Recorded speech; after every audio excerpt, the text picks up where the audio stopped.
Bismillahir Rahmanir Rahim. Assalamu alaikum. Welcome to Seerah TV. Today, we're going to explore how the early Muslim Ummah in Medina can be seen as a fully functioning organization, one that had a strong leadership, clear governance, and unified purpose. This community was not just a religious group, but an organized system with structured principles and goals. So let's take a closer look at how the Prophet Muhammad, peace be upon him, laid the foundation for one of the most impactful organizations in human history. Like any successful organization, the Ummah in Medina had strong, centralized leadership under the Prophet Muhammad, peace be upon him. He wasn't just a spiritual guide, he was also a political leader, the head of the organization, who made decisions for community's welfare, much like a CEO or head of a state. His leadership was built on trust. The Prophet Muhammad, peace be upon him, was known as Al Amin, the trustworthy, long before he even received revelation. Just like modern leaders need credibility to inspire the teams, his credibility helped him unify tribes and communities under a single banner. And just like an effective leader in today's organizations, Prophet Muhammad, peace be upon him, knew the value of delegation. He appointed governors, military commanders, representatives, much like assigning responsibilities within an organization or a company. For example, he appointed Muaz ibn al-Jabal as the governor of Yemen, showing his ability to identify leaders and empower them. Now, what's an organization without a guiding document or a set of principles? The Prophet, peace be upon him, established the Charter of Medina, which functioned much like a constitution. It laid out a framework for how the diverse community in Medina would function. Muslims, Jews, and other tribes all included. This document outlined rights and responsibilities, ensuring that justice was upheld and conflicts were resolved peacefully.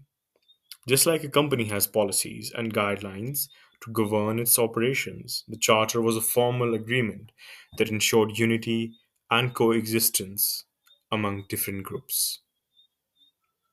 Imagine it as a kind of governance system where each group had its role, yet all worked together towards a common goal: peace and justice in the city of Medina. At its core, the Ummah in Medina was unified by a common mission: establishing a just society based on teachings of Islam. This is no different from how modern organizations rally their teams around a mission statement or a shared vision or a shared goal.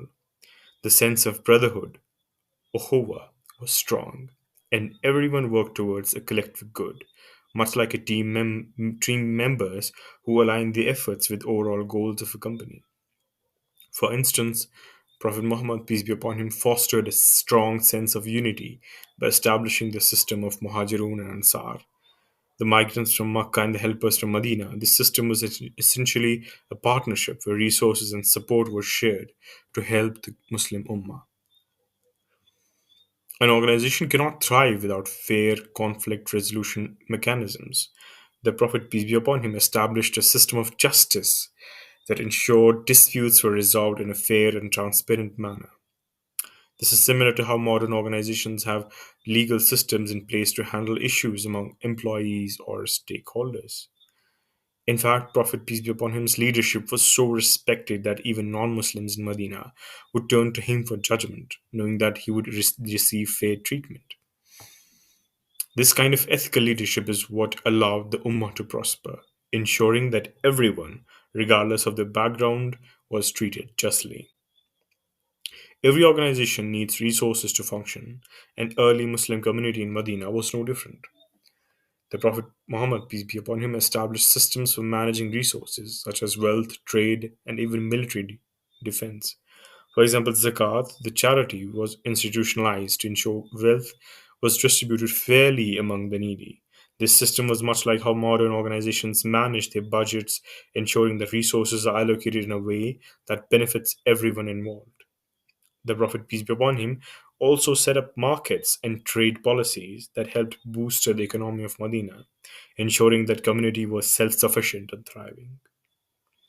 So, When we look at the early Muslim Ummah in Medina, we can see it much more than just a religious community. It was an organization with strong leadership, clear systems of governance, and a unified mission that benefited all its members.